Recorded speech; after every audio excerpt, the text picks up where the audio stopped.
Sir ఇప్పుడు ఆమెని చంపేసి పౌడర్ చేసి, ఆ పౌడర్‌ని లేక్‌లో కలిపానని చెప్పారు కదా! మరి ఆ వాటర్‌ని ఏమైనా వీళ్ళు ఏమైనా టెస్ట్ చేసి దాని ద్వారా ఏమైనా సమాచారాన్ని కనుక్కునే అవకాశం ఇప్పుడు ఉంటుందంటారా? వాటర్‌లో పౌడర్ చేసినప్పుడు, ఆ హ్మ్. వాటర్‌ని ల్యాబ్‌కి పంపిస్తే ఇప్పుడు వాటర్ అంటే గనక ఇప్పుడు ఈ బాటిల్ ఉందమ్మా. హ్మ్. ఈ బాటిల్‌లో గనక నువ్వు స్పిట్ చేసావనుకో, హ్మ్. ఈ బాటిల్ వాటర్‌ని తీసుకొని వెళ్లి డీఎన్ఏకి పంపించినావనుకో, నేనా, నువ్వా చేసిందని చెప్పి తెలిసిపోతుంది. అవును. ఇది బాటిల్ వాటరు. ఒక లేక్ అంటే ఎంతుంటదమ్మా? లేక్ అంటే ఎంతుంటది? లేక్‌లో వాటర్ తీస్తే దాంట్లో ఏమేమి ఉంటాయి? హ్మ్. బాక్టీరియా ఉంటది, వైరస్ ఉంటది, ఫంగస్ ఉంటది. అన్నీ ఉంటాయి గదా! హ్మ్. సో, దాంట్లో ఈ పౌడర్ కలిసిందా లేదా అని చెప్పి ఎట్లా ఫైండ్ ఔట్ జేస్తారు? అది పాసిబుల్ కాని అంశం కదా! హ్మ్. అదే విధంగా ఇంటి దగ్గరికెళ్లి కొన్ని బ్లూ రే టెక్నాలజీ ద్వారా అంటే ఆ చెరిపేసిన మరకలు వాటిలన్నిటిని కూడా ఐడెంటిఫై చేశారు అని చెప్పి ఒక హ్మ్. వార్తా కథనాంశం. హ్మ్. అంటే ఆ టెక్నాలజీ ఉంది. కరెక్టే. అంటే ఆ స్టెయిన్స్ అంటే ఆ మరకలు కనిపిస్తా ఉంటాయి. అవును. కడిగేసి ఎంత తుడిచేసిన చెరిపినా సరే ఉంటాయి. అవును. ఉంటాయి. సినిమాల్లో కూడా మనం చూస్తా ఉంటాం. ఇట్లా హ్మ్. లైటింగ్ ఏస్తా ఉంటే గనక మరకలు అట్లా కనిపిస్తా ఉంటాయి. సో, కనిపిస్తాయి. ఒక ఎక్స్‌పర్ట్ వస్తాడు. అంటే ఆ టెక్నాలజీకి సంబంధించిన ఎక్స్‌పర్ట్. అవును. క్లూస్ టీమ్ అంటారు. హ్మ్. ఆ క్లూస్ టీమ్ వస్తది. సో, ఆ బ్లూ రే కనిపిస్తున్నాయి రక్తపు మరకలు.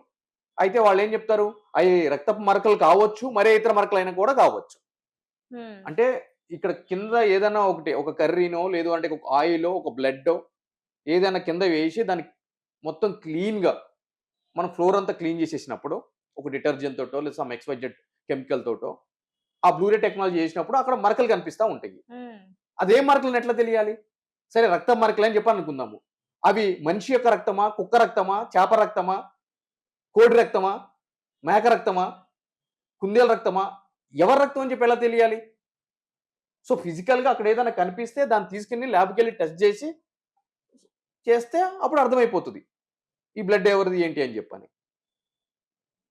సో, కొంత ఏదో దొరికింది అని చెప్పనంటున్నారు. దాన్ని పిల్లల డీఎన్ఏతో చూస్తే సరిచూస్తే దాని ప్రకారము కేసు ముందుకు వెళ్తది అని చెప్పి కూడా పోలీస్ వాళ్ళంటారు. ఇంకొక హ్మ్. కథనం ఏముంది అనంటే గనక హ్మ్. ఇంకొక కథనం ఏముంది అనంటే గనక ఇతనికి వేరే వాళ్ళతో ఎవరితో అయినా సరే అక్రమ సంబంధం ఉండి లీగల్ రిలేషన్‌షిప్. ఓకే. ఉండాలి.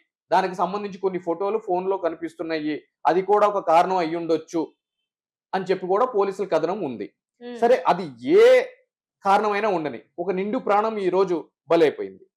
దానికి సంబంధించి ఆ యొక్క నేరం చేసిన వ్యక్తికి కఠినమైన శిక్ష పడాలి అనంటే గనక కోర్ట్ ముందు తగిన సాక్ష్యాధారాలు కావాలి. హ్మ్. సార్ ఇంకోటొచ్చేసి తను నిజమే చెప్తున్నప్పుడు నేనే అవును చంపాను, ఇలా చంపాను, అలా చంపాను. కాపోతే మీరు నేను ఇలా చంపానని చెప్పాను కదా! మీరు రుజువు చేసి చూపించండి అని అంటున్నారు. మరి ఇలాంటప్పుడు నేను ఒకడిని చంపిన తర్వాత అవును నేను ఇలాగే చంపాను. కానీ మీరు రుజువు చేసి చూపించండి అని అన్నప్పుడు పోలీసులు దీనికి తగ్గ సాక్ష్యాలు వాళ్ళ దగ్గర ఏమీ లేవు. మరి ఈ విషయంలో మరి కోర్ట్ దగ్గరికి వెళ్ళేసరికి పోలీసులు దీంట్లో ఫెయిల్ అయ్యే అవకాశాలున్నాయని కొంతమంది అంటున్నారు. మరి ఇది ఏ విధంగా చూడొచ్చంటే పోలీసులు నిజంగానే ఫెయిల్ అవుతారా ఈ విషయంలోని? కొంతమంది కాదు నేనే చెప్తున్నాను డైరెక్ట్. హ్మ్. పోలీసులు అబ్సల్యూట్‌లీ ఈ కేసుని కోర్ట్‌లో ప్రూవ్ చేసి అతనికి శిక్ష పడేలా చేయడానికి కావాల్సిన సాక్ష్యాధారాలు ఈ కేసులో లేవు. హ్మ్. దానికి కావాల్సింది కార్పస్ డెలిసిట్ అని చెప్పి అంటారు. అంటే హ్మ్. డెడ్ బాడీ అక్కడ లేదు. సో, డెడ్ బాడీయే లేనప్పుడు ఆ యొక్క కేసుని ప్రూవ్ చేయాలి అనంటే గనక అది మామూలు విషయం అయితే కాదు. ఏదో అరాకొర సందర్భాల్లో మాత్రమే ఈ విధంగా డెడ్ బాడీ లేకపోయినా కూడా సర్కమ్‌స్టెన్షియల్స్ ఎవిడెన్స్ మీద ప్రూవ్ చేసిన కేసులు ఒకటో, రెండో ఉన్నాయి తప్ప, అది కూడా సందర్భం వేరు. ఈ విధంగా జరిగిన సందర్భాలు లేవు. హ్మ్. సో, ఇక్కడ అసలు బాడీ లేదు. ఎవిడెన్స్ లేదు. కేవలం అతను చెప్తున్నాడు. డీఎన్ఏ చేస్తారు. అవును. ఆమె చనిపోయింది అన్నది వాస్తవం. అవును. రైట్? ఇప్పుడు ఆ యొక్క పౌడర్‌ని బేస్ చేసుకొని మీరు చెప్పినట్టు సరే ఏదో ఒక పౌడర్ దొరికింది అనుకుందాం. లేదంటే ఏదైనా చిన్న పీస్ దొరికింది అనుకుందాం. లేదంటే బోన్ ముక్క ఏదైనా దొరికింది అని అనుకుందాము. దొరికినప్పుడు ఆ డీఎన్ఏని పిల్లల డీఎన్ఏని కంపేర్ చేస్తారు. రైట్. కంపేర్ చేశారు అనుకుందాము. మ్యాచ్ అయింది అనుకుందాము. రైట్. అంటే ఆమెదే ఓకే. చనిపోయింది తల్లి. తల్లి. హ్మ్. క్లియర్. చంపిందెవరు? ఇక్కడ ఇంకో క్వెషన్. మరిప్పుడు తనతో పాటు తన భర్తే ఉన్నారు కాబట్టి ఇంకక్కడ చంపింది ఇంకెవరు అనన్న క్వెషన్ మార్క్ ఎందుకొస్తుందంటారు? ఉన్నప్పుడు అంటే ఉంటే అతను చంపినట్టే మనం ఎట్లా భావించాలి? హ్మ్. ఒకవేళ తను కాకన్నా ఇంకెవరి వల్లో చనిపోతే ఫస్ట్ ఆఫ్ అది ఆల్ అప్పుడాయనొచ్చి పోలీసులు కేసొస్తది. ఇన్వెస్టిగేషన్ చేయాలి గదండీ! హ్మ్. అది పోలీస్ ఇన్వెస్టిగేషన్ చేయాలి గదా! బయట వ్యక్తులు ఎవరైనా వచ్చి చంపారేమో! బయట వ్యక్తులు ఎవరో వచ్చి చంపితే, ఒక భర్త ఎందుకని అంత కామ్‌గా నాకేమి తెలీదు. సరే ఎవరో వచ్చి చంపారు. నేను నాకు నాకు సంబంధం లేదులే. నేనెందుకు పట్టించుకోవాలి అన్నట్టుగా ఇలా ఉండరు కదా! లైక్ ఇప్పుడు మీ వైఫ్ ఉంది. మీరున్నారు. మీరుండంగానే పోనీ మీరు పడుకున్నారు. పక్కన ఇంకో బెడ్‌రూమ్‌లోనే ఎక్కడో ఉన్నారు. మీకు సౌండ్ కూడా వినిపించలేదు అని అనుకుందాం పోనీ. మీరు వెళ్ళేసరికి మీ వైఫ్‌ని చంపేసారు. అంతా అయిపోయింది. అక్కడ డెడ్ బాడీ కూడా లేదు. బట్ మీరు ఊరుకుంటారా? ఇలాగే సైలెంట్‌గా ఉంటారా? పోలీసులే వచ్చి మీ దగ్గరికి ఇన్వెస్టిగేషన్ చేసేంత వరకు నాకు తెలీదు అన్నట్టుగా ఉంటారా ఇలాగా? ఉండరు కదా! మీరు వెళ్తారు కదా! పోలీస్ స్టేషన్ వరకు వెళ్తారు.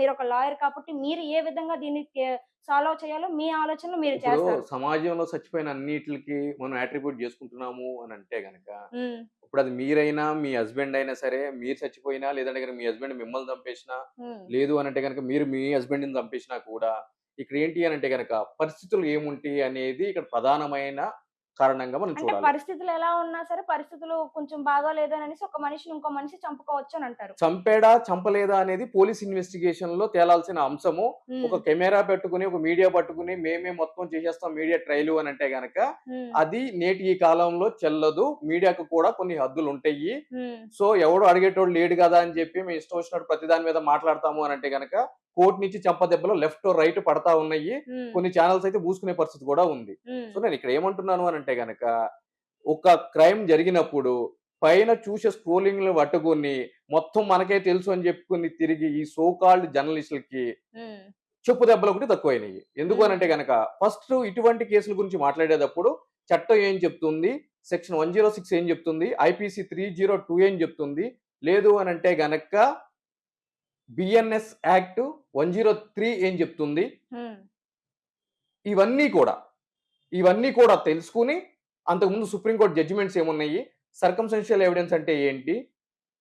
అదే విధంగా బెనిఫిట్ ఆఫ్ డౌట్ అంటే ఏంటి? బియాండ్ ది రీజనబుల్ డౌట్ అంటే ఏంటి? ఇవన్నీ కూడా తెలుసుకున్న తర్వాత మాట్లాడితే అప్పుడేం జరుగుతది అనంటే గనక ప్రజలకు కూడా ఓహో! ఇంతుంటదా అని జెప్పి తెలుస్తుంది. తెలిసి తెలియని మాట్లాడడం చేత ఏం జరుగుతుంది అనంటే గనక సమాజం కూడా పక్కదోవ పడుతుంది. రైట్? అంటే ఈ జడ్జి జూడు పెళ్ళాన్ని చంపేస్తే వాడిని బయటకు వదిలేసాడని జెప్పని. వాళ్ళకి తెలీదు గదా! ఎందుకంటే గనక ప్రజలు ఎప్పుడూ కూడా ఎమోషన్స్ మీద ముందుకు వెళ్తా ఉంటారు. హ్మ్. ఆ ఎమోషన్స్ ఎవరు రెచ్చగొడతారు? తెలిసి తెలియని media channel లాంటోళ్ళు. Right?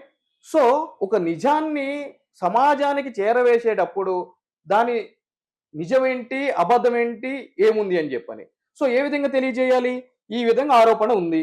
A person is presumed to be innocent till his guilt is proven అని చెప్పనంటారు. హ్మ్. దానికి అర్థం ఏంటి అనంటే గనక, ఎవరైనా ఒక వ్యక్తి కోర్టు ద్వారా ఒక ట్రయల్ జరిగి, ఆ కోర్టు అతనికి శిక్ష విధించేంత వరకు అతన్ని నిర్దోషిందిగానే భావించాలి అని చెప్పి సుప్రీం కోర్ట్ చెప్పింది. రైట్? ఇప్పుడు వీడు దొంగ, వీడు దొంగ, వీడు దొంగ అంటారు. మొన్న ప్రెస్ మీట్ పెట్టినప్పుడు హైదరాబాద్ సిపి గారు అని అన్నారు. ఏమన్నారు హైదరాబాద్ సిపి గారు? మీడియా అమ్ముడుపోయింది అని చెప్పని అన్నారు. అమ్ముడుపోయారా మీరు? అమ్ముడుపోయారా మీరు? మేమెందుకు అమ్ముడుపోతాం? మరి? ఆయన హ్మ్. ఇన్వెస్టిగేషన్ చేసాడా అమ్ముడుపోయింది లేదు అని చెప్పని? మాట మాట్లాడారు.